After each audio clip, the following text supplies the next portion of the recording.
خوش آمدید اس نئی وضاحتی تجزیے میں آج ہم ایک ایسی زبردست اور سچ کہوں تو تھوڑی سی ڈراؤنی ڈسٹوپیائی کہانی پر بات کرنے والے ہیں جہاں پوری انسانیت کو انجانے میں ہی غلام بنا لیا گیا ہے۔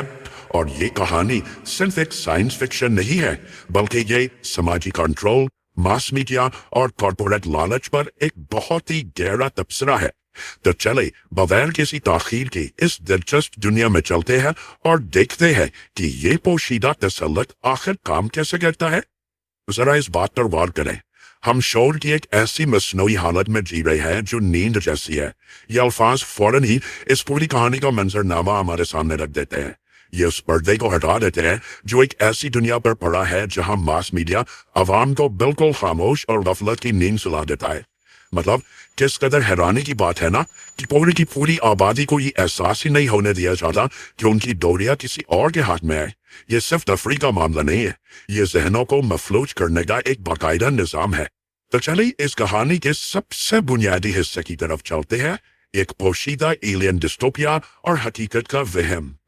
اب ذرا ان بے رحم حقائق پر دیکھیں۔ اس تاریخ کائنات میں زمین کے باہر کی مخلوق نے مکمل طور پر اور بالکل خفیہ انداز میں ہمارے معاشرے میں دراندازی کر لی ہے، اور مزے کی بات یہ ہے کہ وہ خود کو محض فری انٹرپرائزرز کہتے ہیں۔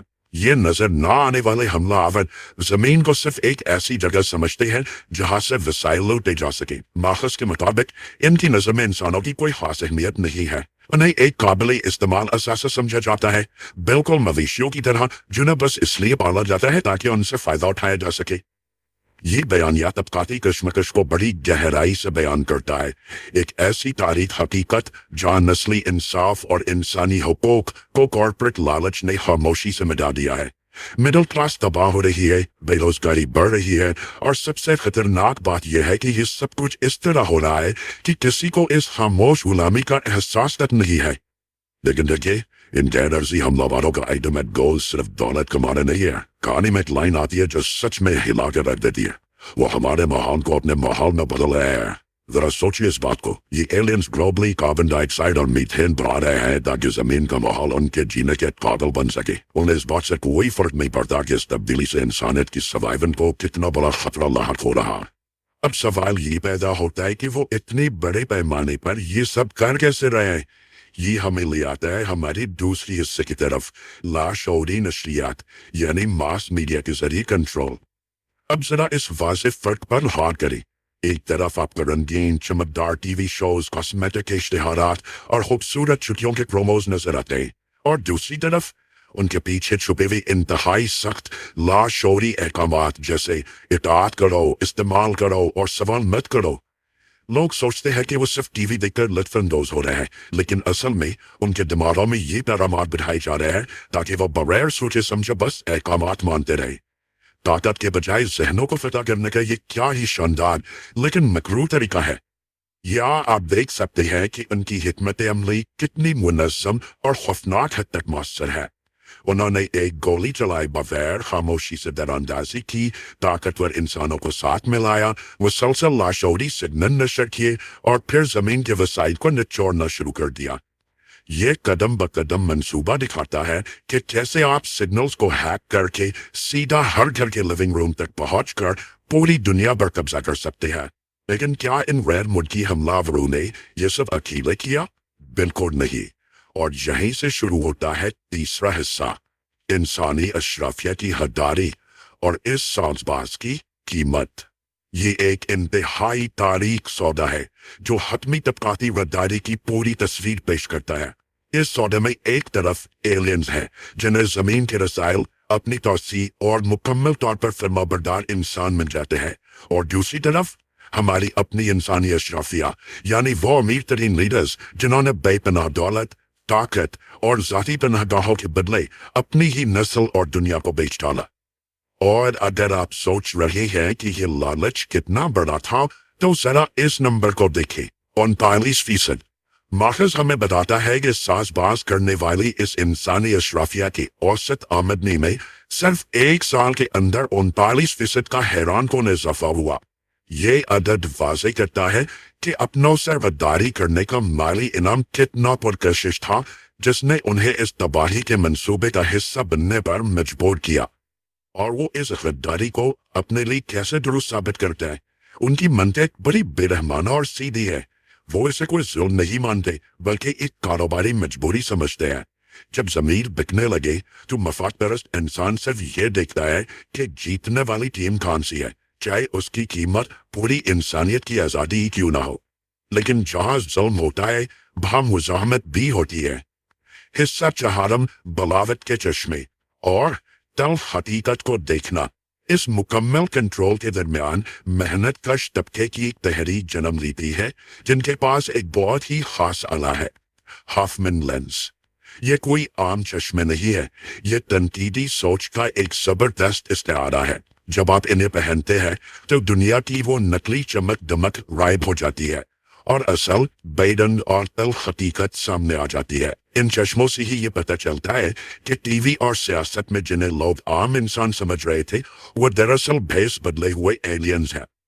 اور جب سچائی مکمل طور پر سامنے آ جاتی ہے تو ہمارا مرکزی کردار ایک زبردست اور بے لگام ایکشن ہیرو کے روپ میں سامنے آتا ہے۔ یہ مشہور اور زبردست جملہ ظاہر کرتا ہے کہ اب خاموشی اور سمجھوتے کا وقت ختم ہو چکا ہے۔ اب ان بھیس بدلے ہوئے لیڈرز کے خلاف براہ راست کارروائی کا وقت ہے۔ لیکن ایک بہت ہی دلچسپ اور قابل غور بات یہ ہے، ان چشموں کا استعمال کرنا یعنی سچ کو دیکھنا جسمانی طور پر بے حد تکلیف دہ دکھایا گیا ہے۔ مارکس کے مطابق یہ ایسا ہے جیسے کوئی کھوپڑی میں چھری کو مارا ہو۔ یہ اس بات کی طرف اشارہ ہے کہ جہالت کی پرسکون حالت سے باہر نکلنا اور تلخ حقیقت کا سامنا کرنا کوئی آسان کام نہیں ہے۔ سچائی ہمیشہ سکون نہیں دیتی بلکہ یہ اکثر تکلیف دہ ہوتی ہے۔ پوری نیریٹو کا سب سے بڑا مسٹری یہ تھا کہ آخر اتنا بڑا ماس ہپنوسس سگنل براڈ کاسٹ کہاں سے ہو رہا ہے؟ پتہ چلتا ہے کہ یہ راز بالکل ہماری آنکھوں کے سامنے کیبل 54 ٹیلی ویژن نیٹ ورک میں چھپا تھا۔ اور ڈرنے والی بات تو یہ ہے کہ یہ سگنل ہر دن ہر سیکنڈ ٹرانسمٹ ہو رہا ہے۔ یہاں تک کہ اگر ٹی وی سیٹ بند بھی ہے نا تب بھی اپنا کام پوری طرح کر رہا ہے۔ جسٹ امیجن، جس ٹی وی کو لوگ صرف انٹرٹینمنٹ کے لیے یوز کرتے ہیں وہی ان کی ذہنی غلامی کا سینٹرل پیس ہے۔ اور اب وقت آ گیا ہے اس سب کو ختم کرنے کا۔ ہمارا پانچواں اور آخری حصہ، سگنل کی تباہی یعنی آخری معرکہ۔ یہاں سے کہانی ایک انتہائی خطرناک مشن کی طرف بڑھتی ہے تاکہ بقیہ انسانیت کو اس مصنوعی خواب سے جگایا جا سکے۔ اس ٹائم لائن کو دیکھیں۔ 8 ماہ قبل یہ تحریک محض ایک اتفاق کے طور پر شروع ہوئی، پھر خفیہ ٹھکانے بنے اور اب سے چند گھنٹے قبل ایک بہت بڑے زیر زمین ٹرانزٹ ہب کا پتہ چلا، اور اب بات آ پہنچی ہے 0 آور تک۔ مرکزی براڈ کاسٹنگ اسٹیشن کی چھت پر آخری حملہ۔ وقت تیزی سے نکل رہا ہے۔ اس زیر زمین سہولت کی دریافت واقعی ہوش اڑا دینے والی ہے۔ قیمتی گھڑیوں کے روپ میں چھپے ٹووے ریڈیوز، چشم زدن میں سفر کروانے والے ٹیلی پورٹرز اور براہ راست اینڈرومیڈا جانے والی پروازیں، یہ اس بات کا ثبوت ہے کہ ان حملہ آوروں نے زمین کو محض ایک کالونی نہیں بلکہ باقاعدہ ایک بین الکہکشانی ٹرانزٹ ہب میں تبدیل کر دیا ہے۔ یہ آپریشن کتنے بڑے پیمانے پر ہو رہا ہے یہ سوچ کر ہی خوف آتا ہے۔ ان سب چیزوں کو دیکھنے کے بعد حتمی مقصد بالکل شیشے کی طرح صاف ہو جاتا ہے۔ عوام پر اس لاشعوری گرفت کو ہمیشہ کے لیے توڑنے کا صرف ایک ہی حل ہے۔ وضاحت کاروں کو ٹی وی اسٹیشن کی چھت پر موجود اس نشریاتی ڈش کو ہر قیمت پر تباہ کرنا ہوگا۔ یہی وہ واحد راستہ ہے جس سے لوگوں کی آنکھوں پر پڑا پردہ ہٹایا جا سکتا ہے اور انہیں حقیقی معنوں میں جگایا جا سکتا ہے۔ اور آخر میں یہ پوری کہانی ہمیں ایک بہت ہی چونکا دینے والے اور شاید تھوڑے سے بے چین کرنے والے سوال کے ساتھ چھوڑ جا رہی ہے۔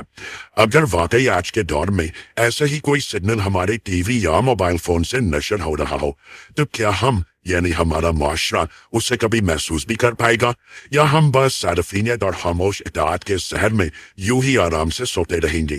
اس وضاحتی تجزیے کے بعد یہ وہ سوال ہے جو یقیناً آپ کے ذہن میں دیر تک گونجتا رہے گا۔ امید ہے کہ آپ کو یہ تجزیہ معلوماتی اور دلچسپ لگا ہوگا۔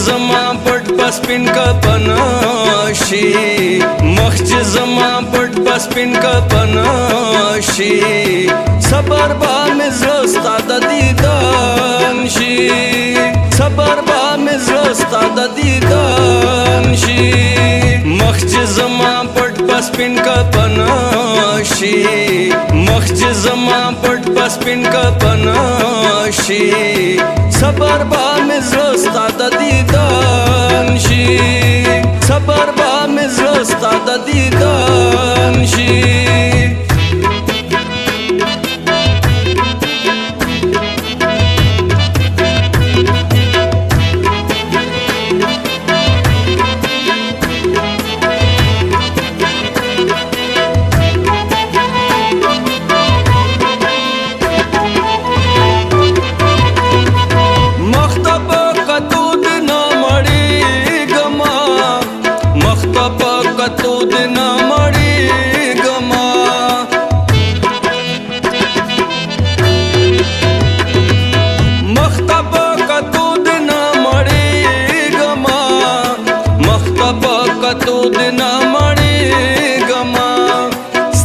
سترگی ٹول کمی بدانشی صبر با مزرستا دا دیدانشی مخچ زمان پٹ بسپن کپناشی مخچ زمان پٹ بسپن کپناشی صبر با مزرستا دا دیدانشی صبر با مزرستا دا دیدانشی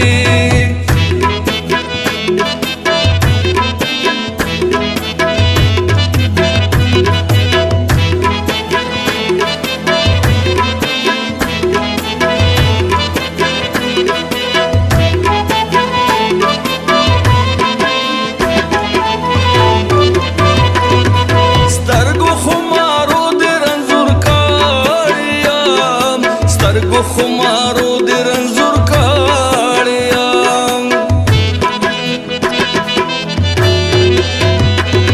سترگو خمارو دی رنزور کاڑیام سترگو خمارو دی رنزور کاڑیام اس کلا علاج میں بلندانشی صبر با مزرستا دا دیدانشی مخچ زمان پٹ بسپن کپناشی مخچ زمان پٹ بسپن کپناشی صبر با مزرستا دا دیدانشی صبر با مزرستا دا دیدانشی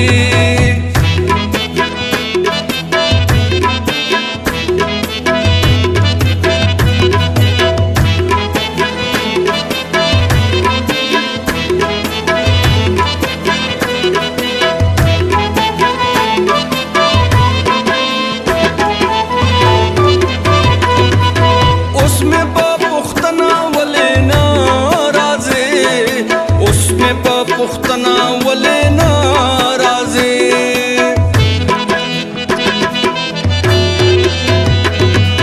اس میں پا پختنا ولی نارازی اس میں پا پختنا ولی نارازی اسے با خراب دمین خوانشی صبر با مزرستا دا دیدانشی مخچ زمان پٹ بسپن کپناشی مخچ زمان پٹ بسپن کپناشی صبر با مزرستا دا دیدانشی صبر با مزرستا دا دیدانشی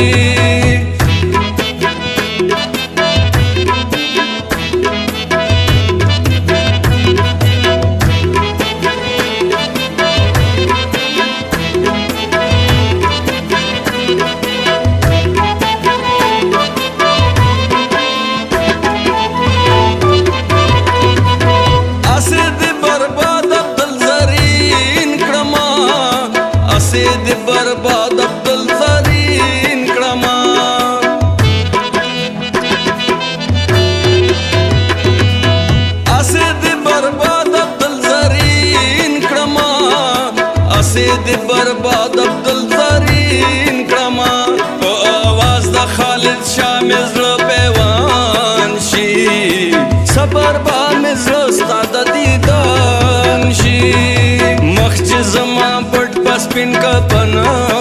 شي مخ چې زما پټ پسپین کا پناشي صبر با مې زړه